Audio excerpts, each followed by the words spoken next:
I'm going back to Cali. What's up, y'all? I'm here at British Airways, beautiful Terminal 5. I'm about to get on a plane to go back to my home country, my home state. It's going to be pretty exciting. I'm going to be hanging with Mr. Ty Lopez, the mentor, entrepreneur, and investor for his two-day mentor conference. I'm super pumped. There's going to be some cool people there, including Oren Cloth, who you would have seen on my show for his book Pitch Anything. A lot of people love that show. A bunch of guys that organized my TED conference.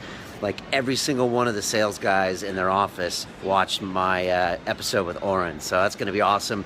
Also, Ty's first mentor, Joe Salatin's going to be in there, and Dr. David Buss, who I'm excited to meet. So very pumped. I'm flying in. I'm going right into the conference, like straight from the Uber to the hotel and to the conference. So it's going to be crazy, but it's got to be done, and I'm excited. I'm super pumped. Maya just sent me a picture of the conference banner, and it's got my name on the bottom, so that's dope. I'm very excited. So that's going to be fun. That, and then hopefully Ty and I will be announcing something soon as far as our partnership. Excited about that. But I just wanted to give you a bit of a download from last night.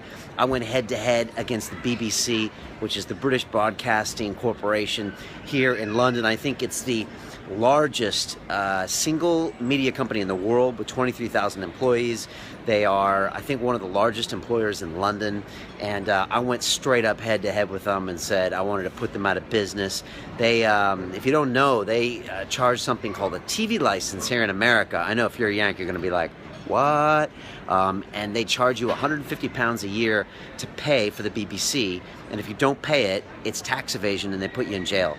So I had ammo for days, and it was funny. The whole crew, London Real was there, my whole team was there. We had some good, deep audience, but I also had a lot of pro-BBC people there, because in Britain, when you insult the BBC, it's like insulting the Queen. They're like, what? How could you say that? And, you know, the BBC creates great content, but if you gave me £5 billion, I would as well. So it was funny. The guy started out from the BBC. His name's Adam Kumsky. And, you know, he's cool, but he produces one of the radio shows there. And he was talking about the architecture of the BBC and the buildings and blah, blah, blah. And I was like, I felt like Mel Gibson in Braveheart. I was like, man, I'm going to pick a fight. So when I lined up my slides, I started talking about my story of London Real, you know, from banker to host and that whole deal. And I was in my suit, you know, my banker suit. You guys know I wore my TED Talk, the one I wore for Pena. And I just started chopping at him. And I was just like, you know, this is ridiculous. This is a socialistic anachronism. The fact that basically the thugs called the TV License Authority come out and put a gun to your head and say, pay for content that you have no decision in making, that now we will make, but you are forced to pay for it. And I just thought it was ridiculous. I also quoted the Innovator's Dilemma, and I said, look at the difference between Eastman Kodak and Instagram. As far as one company, 150-year-old print media company, went bankrupt, and Instagram with 15 people was sold for $1 billion, probably now worth more like $5 billion.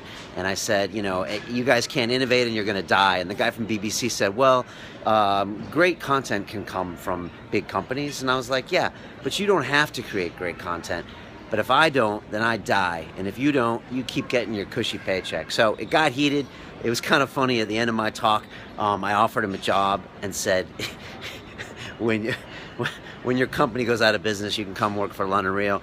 And he started taking it a little personally, but I think people got what they paid for showing up. And we had a big, healthy debate as far as, you know, whether the BBC should exist. And he was saying, oh, they make good content, and it's not about the numbers and popularity, and we talk about social issues. And I was like, hold on, homie. We talk about social issues. I have soldiers with post-traumatic stress disorder. I feature charities called Surviving Our Streets, where they have gang members talk with mediators instead of police. You know, I featured Chance UK, which was my charity that I donated a year of my time to mentor, you know, a 9-year-old boy.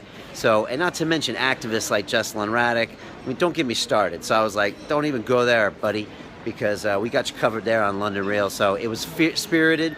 It was a lot of fun. I featured a bunch of guests, including Dorian Yates, Danny Jones from McBusted, Jake Woods, post-traumatic stress disorder from Among You.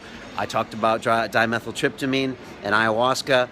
My daughter was in the front row. I thought she should see this. She should see, you know, a debate in progress, and she did great. So it was a lot of fun. I really appreciate the opportunity for Steven at Salon in the City for really setting this head-to-head up. And I got some good debate practice, man. I need some more practice. It's hard thinking on your feet when someone's coming after you and saying you're a bedroom broadcaster. How dare he? Bedroom broadcaster. So anyways, it was good. And I actually invited him on the show afterwards because we got love here at London Real. So there you go. Just wanted to give you an update. Thank you to everyone for coming. It was so much fun, and it was good. Just part of my progression. I need to learn how to debate. I was wondering what George Galloway would do, because he would have been all over that. You know, those guys in Parliament have so much practice, you know, debating and things like that. So more to come. I'll be doing more of these opportunities. Keep me accountable and make sure I'll be speaking publicly sometime in the next 2 months, because that's part of my goal this year, is really to push myself out there and go uncomfortable and go crazy. So that is the plan. But there you go. I'm about to jump on a plane and log in the 11 hours and then go see Lopez and the crew. I got a couple interviews out there. I should be interviewing Mr. Tyler Durden of Real Social Dynamics. Very excited to meet him. I've been a big fan for a long time. And I got a few calls into Cali Muscle. So we'll see if I can get Cali on the show. I'm in touch with his agent. I don't know what he'll say, but I would love to interview Cali. He's got a fascinating story about his time in prison, time on the streets, and everything. So that's going to be great. And we'll see. I put a contact into Robert Greene from the 48 Laws of Power. I know him since he came to London. We had the fantastic show. So I might see Robert. We'll see. But that's it. We'll be very busy out there. I'm probably not going to be able to see too much family, but I'll stay in touch with a few people. And that's it. If you're liking this, hit subscribe. You'll get all the episodes quickly. Let me know how you're feeling about these individual videos. If you've had enough of my life and you're like, that's enough, Brian, stop vlogging. There's a reason we watch London Real, and it's because it's not you vlogging. But I thought I'd give you a little bit of behind the scenes. So thank you so much. Again, thanks for all the support last night, the big love coming in, and the people that were giving us that love against the British Broadcasting Corporation. TV licenses have got to go. I'm a British citizen, but it's got to go.